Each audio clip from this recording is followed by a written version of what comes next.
ओम नमो भगवते वासुदेवाय नमो नमः। जय श्री कृष्णा। आप सभी का सनातन धर्मसार चैनल पर बहुत बहुत स्वागत है और आप सभी को आने वाली अगहन मास की पूर्णिमा की बहुत ढेर सारी शुभकामनाएं। आज की वीडियो में हम पूर्णिमा व्रत से संबंधित कुछ नियमों के विषय में विस्तार से समझेंगे।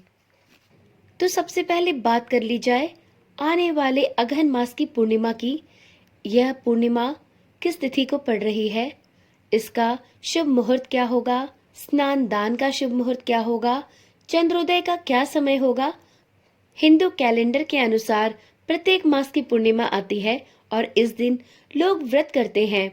पूर्णिमा के दिन गंगा में स्नान करना विशेष रूप से फलदायी माना जाता है, लेकिन अगहन महीने में आने वाली पूर्णिमा अत्यंत ही खास मानी जाती है। मार्गशीर्ष माह को ही आम बोलचाल की भाषा में अगहन का महीना कहते हैं और इस माह में आने वाली पूर्णिमा तिथि बहुत ही खास होती है, क्योंकि इसे भगवान श्री कृष्ण का प्रिय माह कहा जाता है। इसलिए इस दिन श्री हरि विष्णु और उनके ही स्वरूप श्री कृष्ण का पूजन किया जाता है। अगहन पूर्णिमा के दिन पवित्र नदी गंगा में स्नान करना अत्यंत ही फलदायी माना जाता है। तो चलिए देखते हैं अगहन पूर्णिमा यानी मार्गशीर्ष पूर्णिमा का व्रत और पूजा का शुभ मुहूर्त क्या रहने वाला है। पंचांग के अनुसार मार्गशीर्ष माह यानी अगहन माह की पूर्णिमा तिथि 26 दिसंबर को सुबह 5:46 पर प्रारंभ होगी और इसका समापन 27 दिसंबर को सुबह 6:02 पर होगा। ऐसे में उदया तिथि के अनुसार अगहन पूर्णिमा का व्रत 26 दिसंबर 2023 मंगलवार को रखा जाएगा। यह साल का आखिरी महीना चल रहा है, ऐसे में अगहन पूर्णिमा साल की आखिरी पूर्णिमा होगी। इस दिन गंगा स्नान का विशेष महत्व होता है और इस दिन लोग व्रत भी रखते हैं। जो भी व्यक्ति पूर्णिमा का व्रत रखता है उसे विधि विधान के साथ भगवान सत्यनारायण का पूजन अवश्य करना चाहिए। साथ ही भगवान सत्यनारायण की कथा पढ़ने व सुनने पर यह व्रत संपन्न माना जाता है। यदि आप पूर्णिमा के दिन सत्यनारायण भगवान की कथा सुनने के इच्छुक हैं, तो इस चैनल पर पूर्णिमा तिथि के दिन सत्यनारायण भगवान की कथा सुनाई जाएगी। आप चाहें तो इस चैनल को सब्सक्राइब कर लें और सत्यनारायण भगवान की कथा पूर्णिमा के दिन अवश्य सुने। पूजा पाठ यदि शुभ मुहूर्त में किया जाए तो शुभ फल प्रदान करता है। 26 दिसंबर को पूर्णिमा के दिन गंगा स्नान का शुभ मुहूर्त सुबह 5:22 से लेकर सुबह 6:17 तक रहेगा। वहीं सत्यनारायण भगवान की पूजा के लिए शुभ मुहूर्त 9:46 से लेकर दोपहर 1:39 तक रहेगा। वैसे भी सत्यनारायण भगवान की पूजा का समय दोपहर के लिए ज्यादा शुभ माना जाता है। मार्गशीर्ष पूर्णिमा को अगहन पूर्णिमा और मोक्षदायिनी पूर्णिमा कहा जाता है। जैसा कि इसके नाम से भी स्पष्ट है, इस दिन व्रत व पूजा करने से व्यक्ति को मृत्यु के बाद मोक्ष की प्राप्ति होती है। अगहन पूर्णिमा के दिन स्नान व दान करने से अन्य पूर्णिमा की तुलना में 32 गुना अधिक पुण्य प्राप्त होता है। पूर्णिमा के व्रत में चंद्रमा की पूजा का भी विशेष महत्व माना गया है। रात्रि में चंद्रोदय के बाद ही व्रत का पारण किया जाता है। कहते हैं कि पूर्णिमा के दिन चंद्रमा का पूजन करने से व्यक्ति को चंद्र दोष से मुक्ति मिलती है। साथ ही इस दिन माँ लक्ष्मी की पूजा का भी विधान है और ऐसी मान्यता है कि माँ लक्ष्मी की पूजा व उपासना करने से साधक को जीवन में कभी भी धन दौलत की कमी नहीं होती है। अगहन मास की पूर्णिमा के दिन 26 दिसंबर को चंद्रोदय का समय है शाम 4:45 पर। पूर्णिमा के व्रत में चंद्र पूजा विशेष रूप से महत्वपूर्ण होती है। इस दिन पूरे दिन की पूजा और व्रत के पश्चात शाम को चंद्रोदय के बाद चंद्र की पूजा करना, उन्हें अर्घ देने के पश्चात उन्हें भोग लगाकर उसके बाद ही व्रत का पारण किया जाना चाहिए। आज की वीडियो में आगे देखेंगे पूर्णिमा व्रत से संबंधित कुछ विशेष नियम, जिनको कि सभी व्रती को जानना आवश्यक है अक्सर महिलाओं के मन में पूर्णिमा के व्रत को लेकर अनेकों प्रश्न घूमते रहते हैं, जैसे यह व्रत कब से शुरू करें, यह व्रत कितनी करने चाहिए, पारण क्या खाकर करना चाहिए, भगवान को किस चीज का भोग लगाना चाहिए, इस व्रत में क्या खाएं क्या ना खाएं, इस व्रत में किस भगवान की पूजा की जाती है। जैसे अनेकों प्रश्न हैं जो मन में दुविधा की स्थिति उत्पन्न करते हैं। थोड़ा समय लेकर इस वीडियो को पूरा देखें। इसमें आपके सभी प्रश्नों के उत्तर मिल जाएंगे और यकीन मानिए, यदि आपने ये पूरी वीडियो देख ली तो आपको आगे से कभी भी इस व्रत को लेकर बिल्कुल भी कोई दुविधा नहीं होगी और आप आगे से पूर्णिमा व्रत को बहुत ही सरलता पूर्वक कर सकेंगे। तो चलिए वीडियो में एक एक करके प्रश्न लेते हैं और उसका जवाब अच्छे से समझते चलते हैं। तो पहला प्रश्न है, व्रत कब से शुरू करें?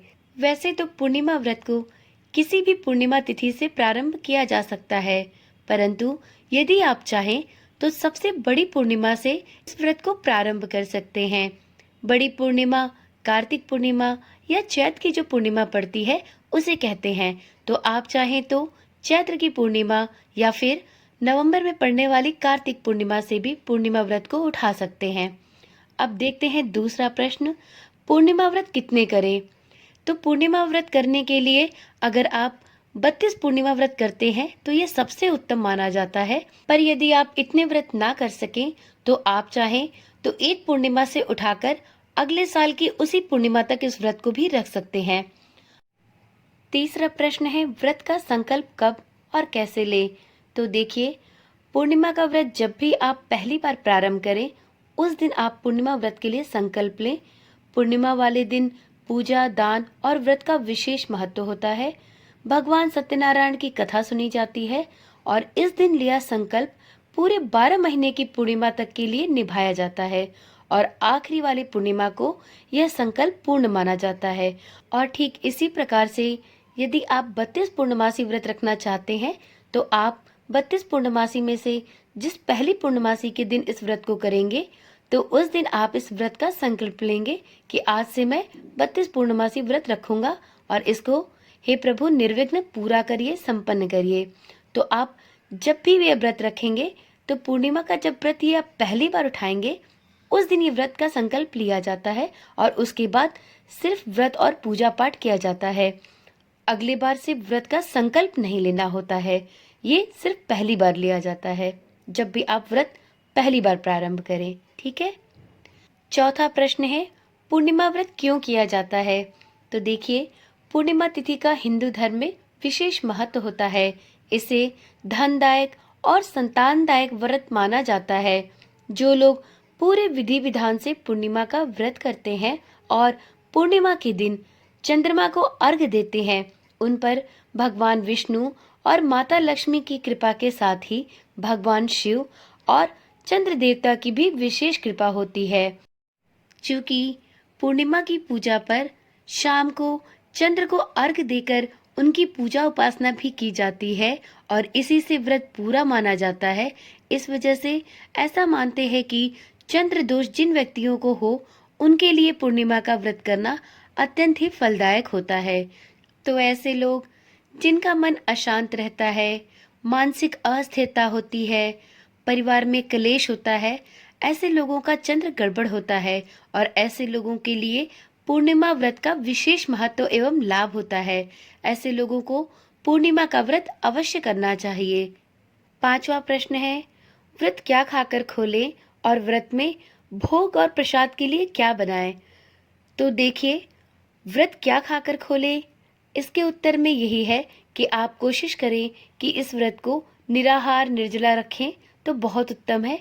और यदि इस व्रत में आप कुछ खाना चाहते हैं तो आप फलाहार पे और दूध पर व्रत रख सकते हैं। और शाम को जब पूजा करने के पश्चात चंद्र देवता को अर्घ देकर पारण करें तो दूध या दूध से बनी चीजों का भोग भगवान को लगाएं और उसके बाद उसी को प्रसाद के रूप में आप पारण के समय खाएं।